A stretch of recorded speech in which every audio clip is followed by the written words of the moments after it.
मेरी किताब मोहम्मद रफ़ी अनमोल रतन में मैंने भारत के राष्ट्रपति और मोदी जी से ही गुजारिश की थी कि उन्हें भारत रत्न से सुशोभित किया जाए। चलिए, भारत रत्न अभी शायद दूर की बात है, लेकिन मोदी जी ने स्वीकारा कि रफ़ी साहब संगीत की प्रतिभाशाली शख्सियत थे। रफ़ी साहब को उनकी 100वीं जयंती पर मोदी जी ने याद किया और यह कहा वह एक संगीत प्रतिभा थे जिनका सांस्कृतिक प्रभाव और पहुंच पीढ़ियों तक फैली हुई है। जी हाँ, पीढ़ियों तक फैली हुई है, उन्हें स्वीकारा। धन्यवाद मोदी जी। बहारों फूल बरसाओ मैं मधुबन में राधिका नाचे नाचे मन मोरा मगन टिकता धिग धिग रंग और नूर की बारात हर फिक्र को धुएं में उड़ाता चला गया। गोरे गोरे गाल गाल पे उलझे उलझे बाल हो जवानियां ये मस्त मस्त बिन देखो कसम से कहते हैं तुमसे हाँ। छुपने वाले सामने आ छुप छुप के मेरा जा यूं तो हमने लाख हंसी देखे। सर पे टोपी लाल मूवी है तुम सा नहीं देखा 1957।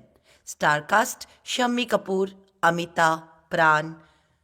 सिंगर्स है Asha Bhosle, Mohammad Rafi. Music director Omkar Prasad Nayyar. Lyrics Majrooh Sultanpuri. Music लेवल सारेगामा।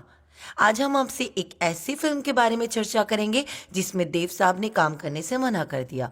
केवल यही नहीं, गीतकार साहिर को भी आखिरकार हटाना पड़ा था। लेकिन आखिर ऐसा क्यों हुआ, चलिए जानते हैं। देव साहब ने काम करने से क्यों इनकार किया? साहिर लुधियानवी को हटाना पड़ा। प्रणाम, मैं कनिका सुहाना सफर से।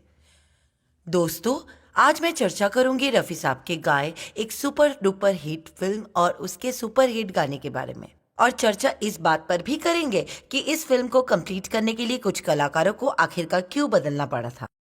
गोरे गोरे गाल गाल पे उलझे उलझे बाल होते। फिल्म का नाम है तुम सा नहीं देखा। ये फिल्म शम्मी कपूर को कैसे मिली? क्योंकि शुरू में इस रोल को देव साहब को ऑफर किया गया था, लेकिन उन्होंने ठुकरा दिया। तो सवाल यही है कि उन्होंने क्यों ठुकरा दिया। गोरे गोरे गाल गाल पे उलझे उलझे बाल होते। बता दे कि शम्मी कपूर की पहली फिल्म थी जीवन ज्योति, जो कि साल 1953 में रिलीज हुई थी। इसी फिल्म से शम्मी कपूर ने बॉलीवुड में कदम रखा। इससे पहले शम्मी साहब की कई फिल्में जीवन ज्योति, रेल का डिब्बा, शमा परवाना और गुल सनोवर नहीं चली। वो स्टारडम का स्वाद इससे पहले कभी चख ही नहीं पाए थे और इसीलिए निर्देशक नासिर हुसैन और उनके दादाजी यानी पृथ्वीराज कपूर के कहने पर शम्मी ने अपना हुलिया ही बदल लिया। मुझे मुड़वाई और क्लीन शेव किया। ना केवल एक्टिंग स्टाइल में बल्कि डांसिंग स्टेप्स में भी चेंजेस किए। पूरा लुक ही बदल गया। मेरा दिल ओ जाने जा चुरा के चली कहाँ। वही दूसरी ओर ओपी नैयर ने अपनी धुन के स्टाइल को भी बदल दिया। बता दें कि इस गीत में रिदम, धुन, ऑर्केस्ट्रा और ताल पर नैयर ने ज़रूरत से ज़्यादा ध्यान दिया। उन्होंने इसी फिल्म से ताली बजाने के स्टाइल को भी तवज्जो दी। जैसे उन्होंने किसी फिल्म के घोड़े की टापू को तवज्जो दी, जैसे उन्होंने पानी के बाउल में जल तरंग की ध्वनि निकाल दी, ठीक उसी तरह इसमें ताली को ध्यान में रखकर संगीत की रचना की। हालांकि इस स्टाइल को कभी भी नैयर साहब ने ज़्यादा गीतों में नहीं दोहराया। इस फिल्म के ज़्यादातर गीत शानदार और श्रुति मधुर है। हालांकि ये भी मानना पड़ेगा कि मजरू के लिरिक्स ने भी धुन में श्रुति मधुर ऑक्सीजन का काम किया है। मेरा दिल ओ जाने जा चुरा के चली कहाँ। ऐसा माना जाता है कि रफ़ी साहब इसी फिल्म के बाद शम्मी कपूर की आवाज बन गए और इस तरह रफ़ी साहब के गुलदस्ते में एक और तरोताजा गीत शामिल हो गया। चुराऊं मैं दिल तेरा, जिगर भी नहीं मेरा। बहुत कम लोग ही ये जानते हैं कि फिल्म तुम सा नहीं देखा से पहले शम्मी कपूर की ज़्यादातर फिल्में नहीं चली।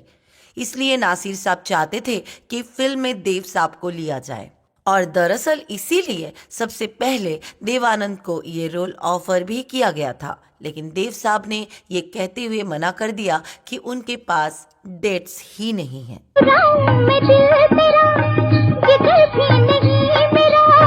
हालांकि देव साहब के रिजेक्ट करने के बाद उन दिनों पत्र पत्रिकाओं में यही खबर छपी थी कि देव साहब फिल्म जब प्यार किसी से होता है की शूटिंग में व्यस्त थे, इसीलिए शम्मी कपूर को कास्ट करने की बात सोची गई।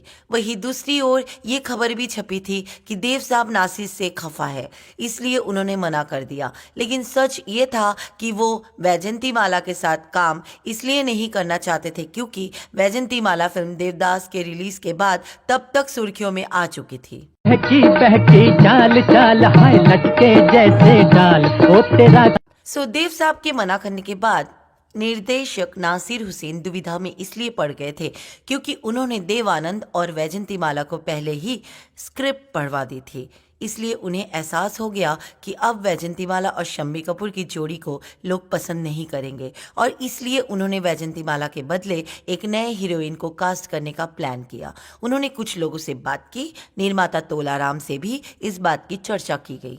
तभी नासिर साहब को निर्माता तोलाराम ने सुझाव ये दिया कि अमिता को कास्ट कर सकते हैं क्योंकि अमिता हमारे साथ जुड़ी हुई है। बता दें कि अमिता फिल्मिस्तान स्टूडियो के मालिक तोलाराम जालान की परम शिष्य और भक्त थी और इस तरह वैजंतीमाला के बदले अमिता को साइन करवाया गया। अमिता एक चुलबुली नटखट खूबसूरत हीरोइन जरूर थी, लेकिन कुछ फिल्मों के बाद जमाने ने भुला दिया। अफसोस की बात है कि अमिता जी की प्रतिभा को उचित पहचान ही नहीं मिली। गूंज उठी शहनाई और मेरे महबूब की सफलता ने भी उनके करियर को बिल्कुल मदद नहीं की। हालांकि इन्हीं दो फिल्मों ने राजेंद्र कुमार के करियर को स्टारडम तक पहुंचाया था। इस फिल्म में एक और ट्विस्ट है। फिल्म के मूल गीतकार थे साहिल लुधियानवी, जिन्होंने शीर्षक गीत यानी तुम सा नहीं देखा गीत लिखा था, लेकिन बाद में उन्हीं जगह मजरू सुल्तानपुरी ने ले ली। इस तरह फिल्म में रातों रात एक और बदलाव हो गया। हालांकि साहिर के इस गीत को तुम सा नहीं देखा यथावत रखा गया। ऐसा पता चला था कि मेहनताना को लेकर तोलाराम से अनबन हो गई थी। एक तरफ सुपर डुपर हिट गीतों का गुलदस्ता और दूसरी ओर बॉक्स ऑफिस पर फिल्म की बड़ी सफलता ने तत्कालीन संघर्षरत शम्मी कपूर को रातों रात एक्टर बना दिया। ये एक ऐसी फिल्म थी जिसमें शम्मी कपूर ने अपना एक अलग रूप और एक नई युवा शैली विकसित की।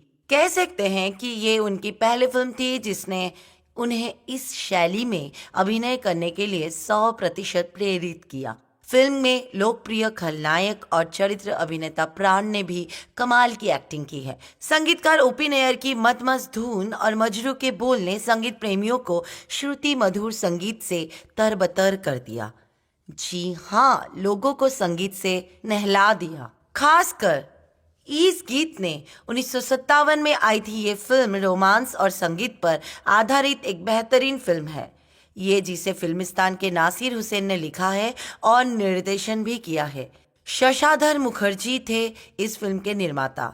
एक अच्छे निर्देशक के रूप में नासिर हुसैन इसी फिल्म से चर्चित हुए। बता दें कि उन्होंने ही देव साहब के लिए मुनीम जी और पेइंग गेस्ट जैसी फिल्में लिखी थी। इस फिल्म के हिट होते ही तोलाराम की शिष्य एक्ट्रेस अमिता रातों रात स्टार बन गई। बता दें कि शूटिंग के दौरान अमिता के मेकअप, हेयर स्टाइल, वार्डरोब और लाइटिंग का काफी ख्याल रखा जाता था। हाँ, एक बात और, दरअसल फिल्म का व्यापक प्रचार भी अभिनेत्री के इर्द गिर्द ही बुना गया था। पोस्टर में अमिता का कटआउट बड़ा करके लगाया गया था। बता दें कि मुख्य अभिनेता के रूप में शम्मी कपूर ने अपने पूरे करियर में 50 से ज्यादा और सहायक भूमिकाओं में 20 से अधिक फिल्मों में अभिनय किया है। उन्होंने फिल्म ब्रह्मचारी, जो कि 1968 में आई थी, जिसमें अपने प्रदर्शन के लिए सर्वश्रेष्ठ अभिनेता का फिल्म फेयर पुरस्कार भी जीता है। फिल्म ब्रह्मचारी का ये गीत आज भी अमर है। दिल के झरोके में तुझको बिठा कर। शम्मी कपूर ने जंगली, तुमसा नहीं देखा, दिल दे के देखो, Singapore college girl, professor, China town, Kashmir की कली, जानवर, तीसरी मंजिल, अंदाज, एन इवनिंग इन पेरिस, ब्रह्मचारी और सच्चाई जैसी हिट फिल्मों में काम किया। फिल्म तुमसा नहीं देखा में गीत और संगीत को बेहद महत्व दिया गया है। इसमें कुल 7 गीत है, 7 हिट गीत है। इन सभी गीतों में रफ़ी साहब और आशा जी ही छाए हुए हैं। रफ़ी साहब के 3 सोलो गीत हैं, 3 गीत आशा जी के साथ है और 1 आशा जी का सोलो गीत है। सर पर टोपी लाल, हाथ में रेशम का रुमाल। ये गीत जिस तरह से फिल्माया गया है वो अद्भुत और अतुलनीय है। संगीत और नृत्य में जो चुलबुलापन है, जो अल्हड़पन है और जो मदमस्त शैली अपनाई गई है वो बेजोड़ है। यदि ये कहे कि रफ़ी साहब की आवाज़ में ये भांगड़ा गीत एकदम फिट बैठता है तो शायद गलत नहीं होगा। तमन्ना थी कम से कम कोई फूल बन के हमने। क्या लाइन है, तमन्ना थी कम से कम कोई फूल बन के हम तेरी जुल्फे चूमते। दरअसल मजरू सुल्तानपुरी ने प्यार से उन सभी फूलों का इस्तेमाल किया है जो कि एक प्रेमी अपनी प्रेमिका के लिए करता है, और ओपी साहब का तो कोई जवाब ही नहीं है। आज 65 साल बाद भी इस तरह के गीतों को सुनकर वाकई ही सुकून मिलता है। ये फिल्म वास्तव में धमाकेदार और अद्भुत ब्लॉकबस्टर फिल्म थी। अब रफ़ी साहब के गाए इन तीनों गीतों को सुनेंगे तो आपको लगेगा कि इन तीनों सोलो गीतों का कोई जवाब ही नहीं। जवानियाँ ये मस्त मस्त बिन पिए, छुपने वाले सामने आ, छुप छुप के मेरा। यूं तो हमने लाख हंसी देखे। आशा और रफ़ी साहब के गाए इन तीनों गीतों ने भी धूम मचा कर रखा था। आए हैं दूर से मिलने हुजूर से, देखो कसम से कहते हैं तुमसे हाँ। सर पर टोपी लाल, हाथ में रेशम का रुमाल। और आशा जी का गाया उस सोलो गीत का भी कोई जवाब नहीं है। यूं तो हमने लाख हंसी देखे हैं। हाँ, अंत में आपको एक बात से और अवगत करा दूं कि तुमसा नहीं देखा नाम से एक फिल्म 2004 में भी रिलीज हुई थी जो कि बहुत ज़्यादा नहीं चली। इस फिल्म में इमरान हाशमी हीरो थे, हीरोइन थी दिया मिर्ज़ा और निर्देशक थे अनुराग बासु। हाँ, अनुपम खेर के एक्टिंग की खूब तारीफ ज़रूर हुई थी और फिल्म के ज़्यादातर गीतों की भी खूब तारीफ हुई थी। आपको ये वीडियो कैसा लगा कमेंट बॉक्स में जाकर कमेंट ज़रूर दीजिएगा। पसंद आए तो सब्सक्राइब भी कीजिएगा। नमस्कार।